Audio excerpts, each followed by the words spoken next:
같이 보겠습니다. 하나님 말씀은 출애굽기 3장 1절부터 12절까지의 말씀입니다. 구약성경 84페이지에 있습니다.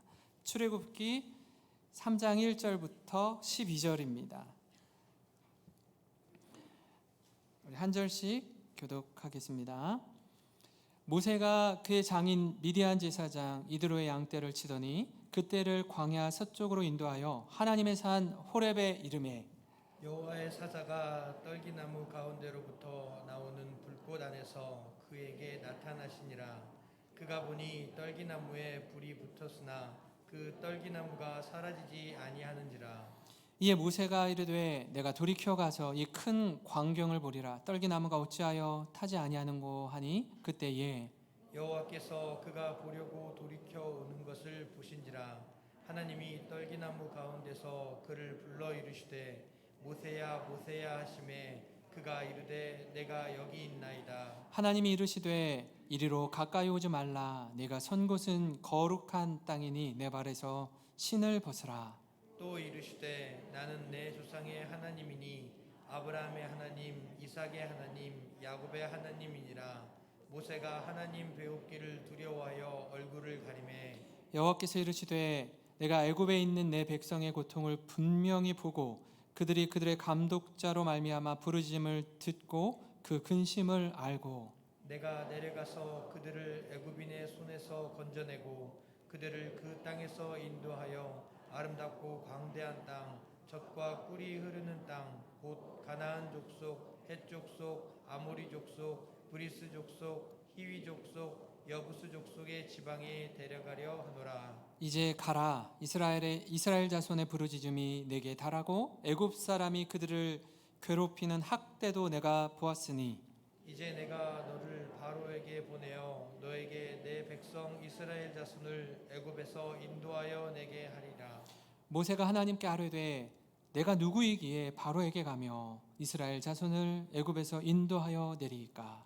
하나님이 이르시되 내가 반드시 너와 함께 있으리라. 내가 그 백성을 애굽에서 인도하여 낸 후에 너희가 이 산에서 하나님을 섬기리니 이것이 내가 너를 보낸 증거니라. 아멘.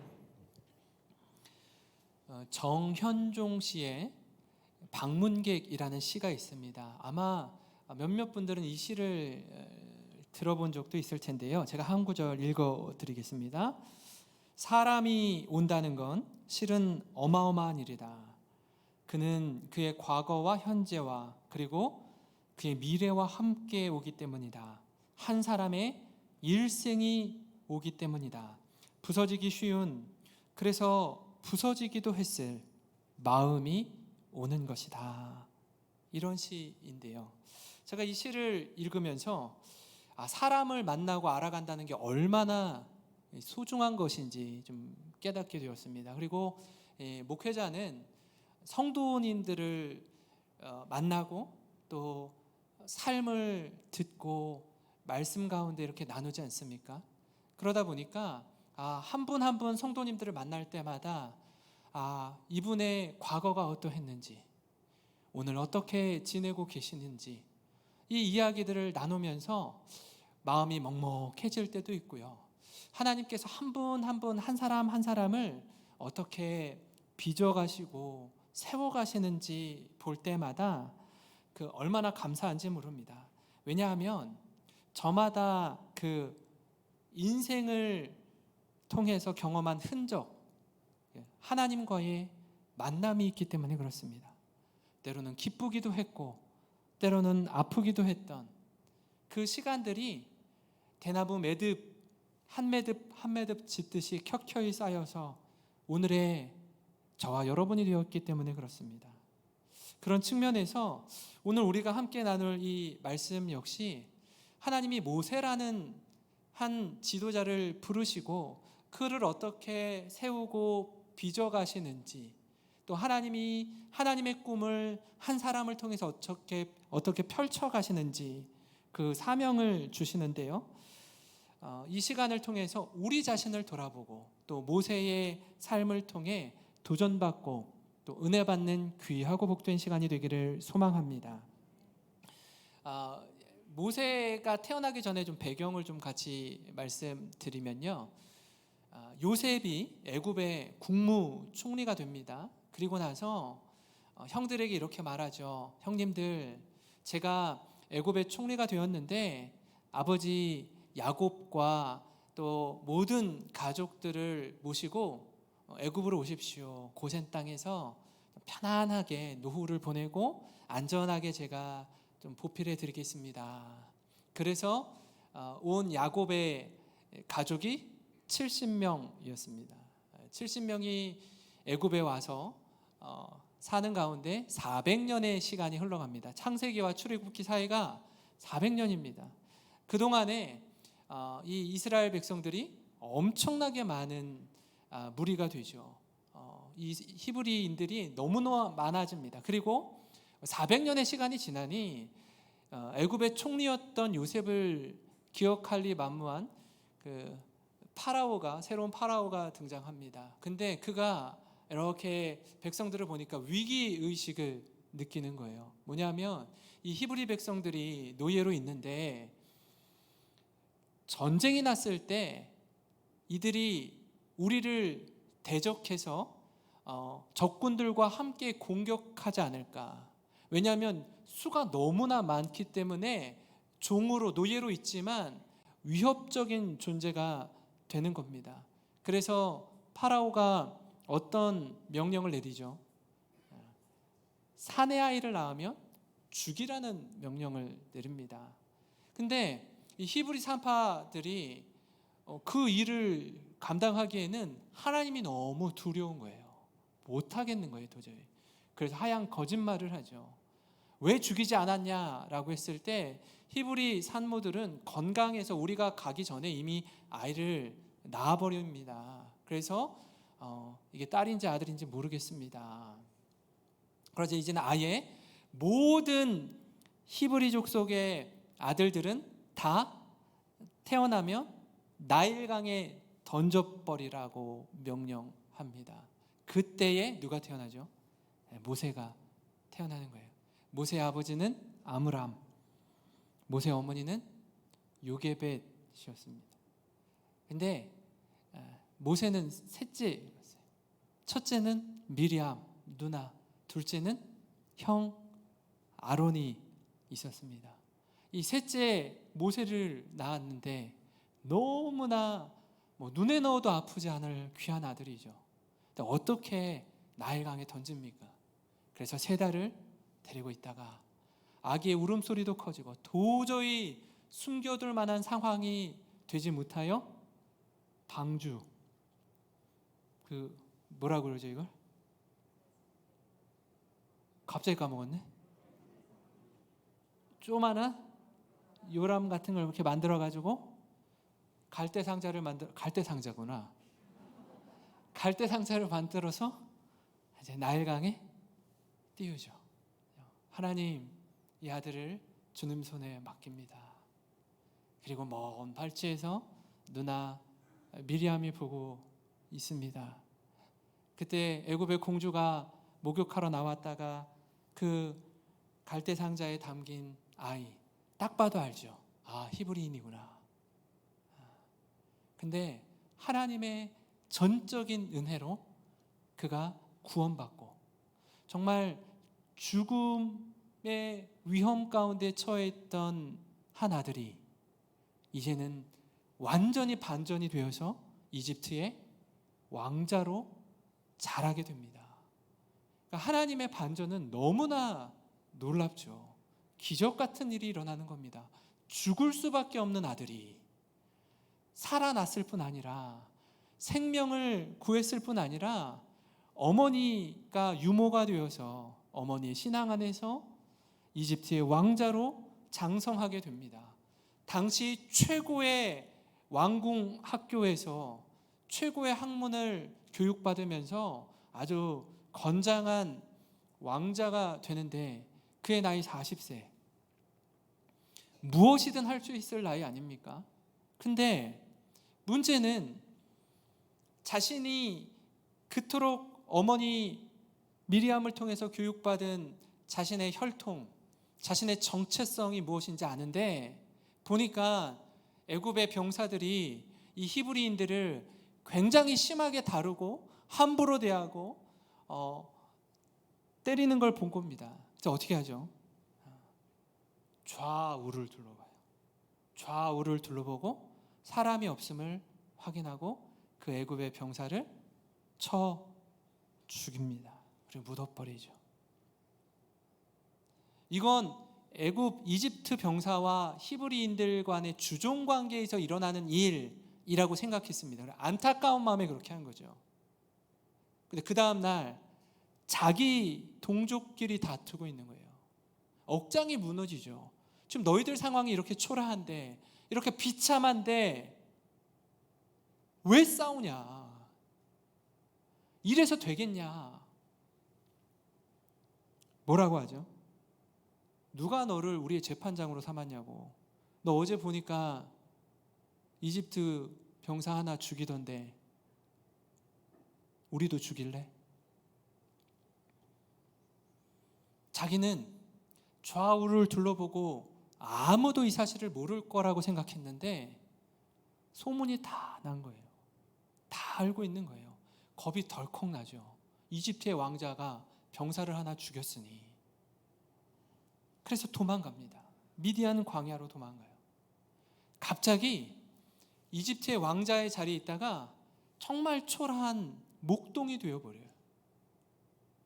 그리고 나서 또 얼마 지나요? 40년이 또 지나요. 아무것도 할 수 없습니다. 십보라와 결혼합니다. 그래서 자녀를 낳고 아무 일 없었다는 듯이 살고 있는 중에 하나님이 모세를 찾아오시고 그를 부르시는 내용이 오늘 말씀에 담겨 있습니다. 근데 제가 이 말씀을 이렇게 보면서 그런 거 있잖아요.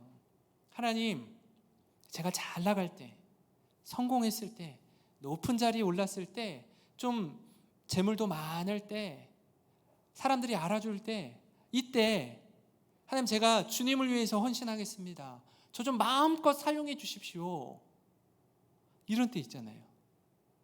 아마 모세 입장에서는 그런 때가 40세였을 거예요.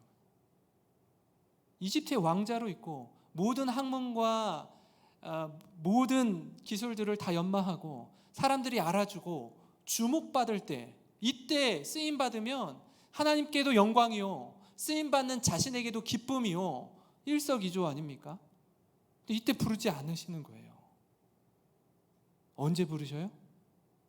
나는 아무것도 할 수 없다고 생각할 때, 세상이 어느 누구도 알아주지 않을 때, 힘 다 빠졌을 때, 그런 마음이 1도 남아있지 않을 때 하나님이 부르시는 겁니다. 제가 이 모세의 부르심을 통해 깨닫는 몇 가지를 좀 같이 나누고자 하는데요. 첫 번째 뭐냐면 부르심엔 때가 있다는 거예요. 하나님의 부르심엔 때가 있다라는 겁니다. 사실 우리는요, 내가 세워놓은 계획, 내가 원하는 때 하나님이 나를 부르셔서 멋지게 사용하시길 원합니다.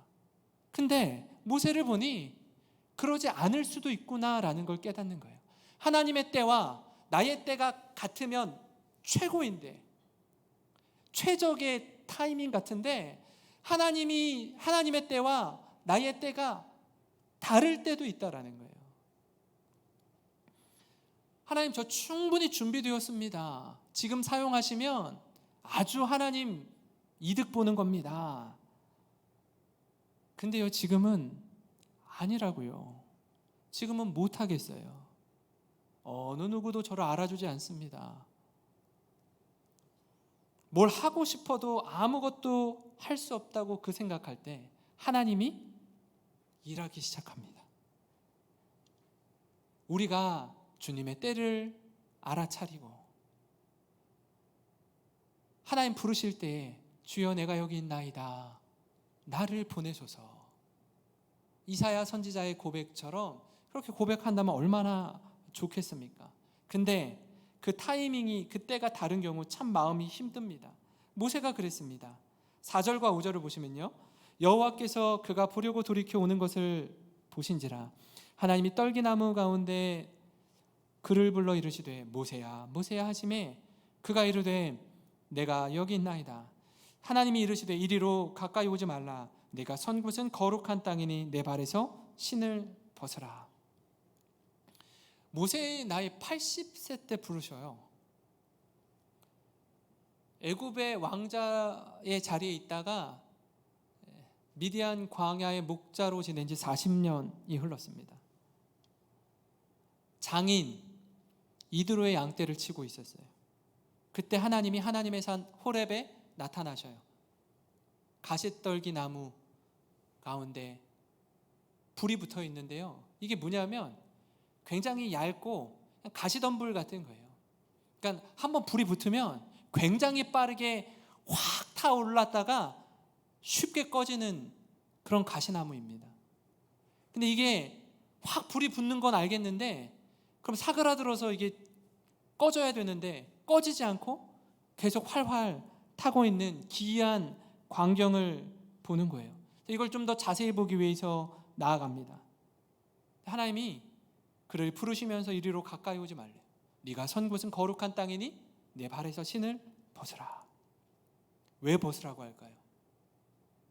하나님이 임재한 이곳은요, 하나님의 임재 가운데 계시는 그 곳은 거룩한 땅입니다. 신을 벗으라는 말은 내가 너를 나의 종으로 불러서 쓰겠다라는 하나님의 부르심입니다. 거룩하신 하나님 앞에서 하나님의 사역을 감당하라는 부르심입니다. 그 부르심 앞에 모세가 서 있습니다. 모세는 원치 않는 타이밍이었죠. 우리도 이런 경험들이 좀 있습니다. 그 직원으로 있을 때, 성도로 있을 때, 또 누군가 리더로 있고 나는 멤버십으로 있을 때 이런 경우가 있어요. 이것밖에 못하나. 내가 리더라면, 내가 장로라면, 내가 목사라면 훨씬 더 잘할 텐데, 훨씬 더 잘할 텐데 보니까 좀 답답한 거예요. 나한테 맡겨주면 내가 정말 잘할 수 있을 것 같은데, 그렇게 생각할 때 말입니다. 그래서 시간이 지나서 성실하게 신실하게 회사에서, 교회에서, 어느 곳에서든지 사명 잘 감당해서 그 자리에서 리더로 서게 되었을 때 깨닫는 게 있어요. 얼마 지나지 않아 깨닫습니다. 그게 뭐죠? 생각처럼 쉬운 게 아니구나. 지금 생각해보니 그분이 그만하면 굉장히 잘한 거구나. 나는 아직 멀었구나. 이게 그냥 옆에서 이렇게 보는 거랑 실제로 그렇게 하는 거랑은 차원이 다르구나 하는 걸 깨닫습니다. 사랑하는 성도 여러분, 하나님은요, 우리를 향한 하나님의 계획, 하나님의 뜻을 갖고 계십니다. 하나님의 꿈이 있습니다. 부르심의 때가 있습니다. 혹 모세처럼 하나님의 때와 나의 때가 다를 때가 있어요. 그 때를 기다리면서 오늘 이 시간 하나님의 종으로 훈련받는 저와 여러분이 되기를 소망합니다. 그래서 하나님 우리를 부르실 때에 하나님, 제가 여기 있습니다. 저를 마음껏 사용하여 주시옵소서. 녹슬어 없어지는 인생 아니라 열심히 주님 앞에 쓰임받아 달아 없어지는 인생이 되게 하여 주시옵소서. 그런 저와 여러분이 되기를 주님의 이름으로 축원합니다. 그런가 하면요, 모세의 부르심을 통해 깨닫는 두 번째 내용은 뭐냐면 구원 역사는 하나님이 주도하신다라는 거예요. 하나님이 모세를 부르실 때 우리가 3장 1절부터 읽었잖아요. 2장 마지막 절에 보면 이 이스라엘 백성들이 너무나 괴로워하고 고통에 하나님께 부르짖습니다. 하나님 살려주십시오. 이 고된 노동으로부터 우리를 좀 자유케 해주십시오. 부르짖어요. 그때 하나님이 아브라함과 이삭과 야곱에게 약속하신 말씀을 기억하고 그들을 자유케 하기 위해서 모세를 부르시는 겁니다. 근데 그 내용을 한번 보시면 7절 8절에 이렇습니다. 동사를 한번 주목해서 보실까요? 동사. 여호와께서 이르시되 내가 애굽에 있는 내 백성의 고통을 분명히 보고 그들이 그들의 감독자로 말미암아 부르짖음을 듣고 그 근심을 알고 내가 내려가서 그들을 애굽인의 손에서 건져내고 그들을 그 땅에서 인도하여 아름답고 광대한 땅, 젖과 꿀이 흐르는 땅, 곧 가나안 족속, 헷 족속, 아모리 족속, 브리스 족속, 히위 족속, 여부스 족속의 지방에 데려가려 하노라. 제가 여기서 주목해서 본 게 이거예요. 내가 내 백성의 고통과 신음소리를 듣고 그들의 아픔을 보고 근심하는 걸 안다. 그래서 내가 너희를 구원하여 인도하여 데려가겠다. 누가 하겠다? 하나님이 하시겠다라는 겁니다. 이 출애굽 여정에 주도하시는 분은 누구라고요? 하나님이시라. 이 사실을 놓치면 다 놓치게 되어버립니다. 왜냐하면 여러분이 어느 소그룹이든 가정이든 직장이든 공동체든 윗사람도 있고 아랫사람도 있을 거예요. 그곳에서 멤버도 되는 경우도 있고 내가 리더가 되는 경우도 있어요. 근데 리더가 되었을 때에 자꾸 우리가 뭘 한다라고 생각할 때가 많습니다. 그러니까 저같이 교회를 섬기는 목사거나 기업을 경영하는 대표거나 지도자일 경우에 내가 뭘 한다라고 생각하는 거예요. 그러다 실수하는 게 뭐죠? 모든 일에 내가가 빠지지 않습니다. 다 내가 한다고 생각하고 너무나 이 자기중심적인 사고에 똘똘 뭉쳐서 다른 사람들의 조언, 다른 사람들의 도움, 귀를 닫고 있는 거예요. 나를 위해서 하는 말인데, 나 잘 되라고 하는 말인데 그걸 잘 못 들어요. 그래서 특히 넘어지지 않고 승승장구하신 분들, 단 한 번도 실패와 실수, 난 내 인생에 이런 건 없습니다. 난 하는 일마다 잘 됐고 돈의 흐름을 알고 어떻게 하면 잘 먹고 잘 사는지 알고 그래서 이만큼 됐습니다 하시는 분들, 실수하는 게 뭐죠? 한번 크게 넘어진다는 거예요. 자잘한 실수가 아니라 아주 크게 실수할 수 있다라는 거예요. 그걸 나중에 깨닫는 거죠. 하나님은 우리를 부르신 자리에서 얘야, 그거 네가 하는 거 아니야. 내가 주도한다. 내가 이끈다. 라고 우리에게 말씀해 주십니다. 사랑하는 성도 여러분, 이 사실을 마음에 새기고 맡겨진 자리에서 사명 감당하는 저와 여러분이 되기를 간절히 소망합니다.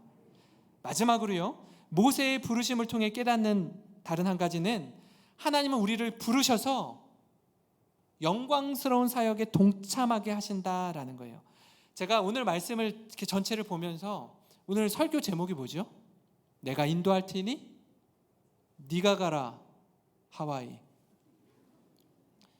이거였어요. 이게 조금 특이하게 다가오더라고요. 왜냐하면 우리가 두 번째 대지를 본 것처럼 하나님이 주도하시겠다라고 말씀하시면서 하나님이 가시면 되고 하나님이 하시면 되지, 내가 다 할게 근데 네가 가라 애굽, 이렇게 말씀하시는 거예요. 이건 뭐지? 싶은 겁니다. 하나님이 모세를 향해서 내가 너희 백성의 아픔과 신음을 보고 듣고 다 안다. 너무나 안타깝게 생각한다. 그래서 너희를 인도하여 가나안 땅에 들어가게 하겠다라고 해놓고, 근데 이 일 모세, 네가 해라. 이게 무슨 말씀인지 도통 이해가 안 됩니다. 9절과 10절인데요.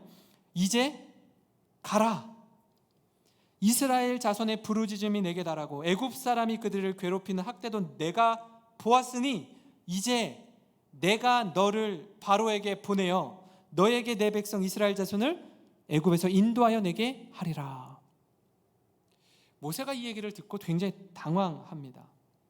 분명 조금 전까지 하나님이 다 하신다라고 해놓고서 이제 와서 저보고 가라고요? 저요?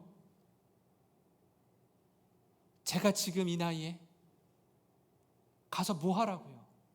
저 못합니다. 하나님, 저 힘이 없어요. 아무것도 없어요. 양 몇 마리뿐이에요. 아무도 저 알아주지 않아요. 아는 사람이 아무도 없어요. 하나님, 제가 파라오 앞에 가서 내 백성을 데리고 광야로 가겠다라고 하면 누가 지키디? 누가 그래? 라고 하면 제가 뭐라고 얘기하죠? 전 그럴 만한 사람이 못 됩니다. 말주변도 없어요. 아무것도 할 수 없습니다. 그때 가라는 거예요. 네 형 있잖아. 네 형 아론. 그래도 못 가겠어요. 저 못합니다. 이걸로요, 지금 말씀 뒷부분을 읽으면 얼마나 옥신각신하는지 모릅니다. 하나님이 어떻게 설득하는지 모릅니다. 나중에 이렇게 딱 하고 혼내요. 그만해.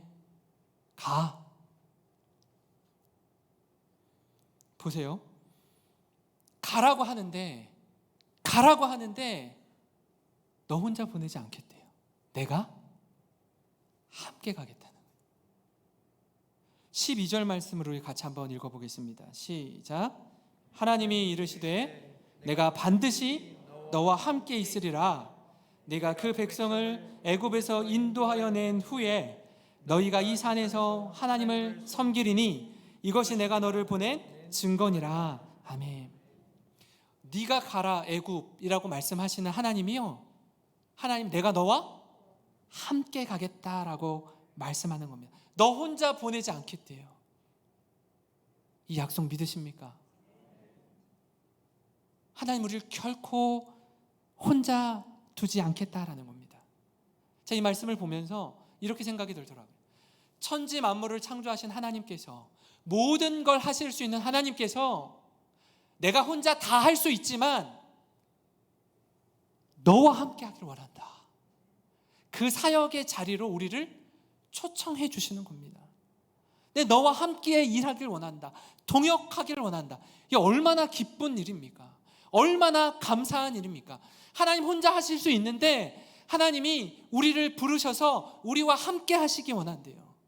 그 영광스러운 부르심 앞에 쓰임받는 것, 이게 얼마나 감사한 일입니까? 제가 어떤 분과 얘기를 하다가 정확하게 기억은 안 났는데 이런 얘기를 들은 적이 있어요. 시장이 직권으로 그냥 임명할 수 있는 사람이 한 30명? 30명이라고 그랬나? 50명이라고 그랬나? 뭐 그렇대요. 마음대로 임명할 수 있는 사람이. 도지사는요, 한 300에서 500명 정도 된다고 그래요. 내가 직권으로 임명할 수 있는. 대통령은요, 한 2,000명인가 된다고 해요.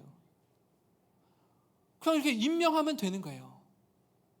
엄청난 힘을 갖게 되는 거예요. 그 수많은 사람들이 좀 친분을 과시하고 친해지려고 하고 가까워지려고 하고, 왜? 그 사람이 시장이 되고 도지사가 되고 대통령이 되면 나 뭐 한 자리 주지 않을까? 어떤 일 맡기지 않을까? 어마어마하죠. 어마어마합니다. 사람이, 권력을 가진 사람한테도 잘 보이려고 하는데 하나님이 우리를 부르셔서 어떻게 해요? 내 너와 함께 하길 원한다. 사명을 주시는 거예요. 이보다 영광스러운 일이 어디 있습니까? 혼자서는 절대 하지 못할 그 일을 배후에서 하나님이 든든하게 내 너를 도와주겠다라고 말씀하시는 겁니다. 그렇다면 내게 맡겨진 이 일 할만한 겁니다. 할 수 있습니다. 할 수 있도록 하나님께서 힘과 능력을 주실 줄 믿습니다. 사랑하는 성도 여러분, 하나님께서 저와 여러분을 사명의 자리로 부르십니다. 때로는요, 하나님 저 못하겠어요, 지금은 안 돼요 라고 말하고 싶은 마음이 이렇게 올라올 때가 있어요. 하나님이 부르시며 하나님이 주도하시겠다고 내 너와 함께하마 약속하십니다. 그때 어렵게 하나님의 설득 가운데 모세가 쓰임받았잖아요. 모세의 마지막을 기억하십니까? 120세에 느보산에서 가나안 땅을 바라보고 그의 생명이 다하기까지 그의 눈이 흐려지지 않았다라고 합니다. 그의 기력이 쇠하지 않았다라고 합니다. 그의 온유함이 세상의 모든 사람보다 뛰어났다라고 합니다. 왜 그럴 수 있었죠? 내가 할 수 없다라고 했을 때 모든 혈기 다 빼고 모든 힘 다 빼고 하나님의 손에 붙들림 받으어서 쓰임 받을 때에 그의 인격과 삶이 하나님 앞에서뿐 아니라 이스라엘 백성 모든 이들에게 얼마나 선한 영향을 미쳤는지, 하나님이 얼마큼 준비시켜 주셨는지 그 때를 기억하면서 주님 부르실 때에 존귀하게 쓰임 받는 우리 모든 성도님들 되시기를 주님의 이름으로 축원합니다.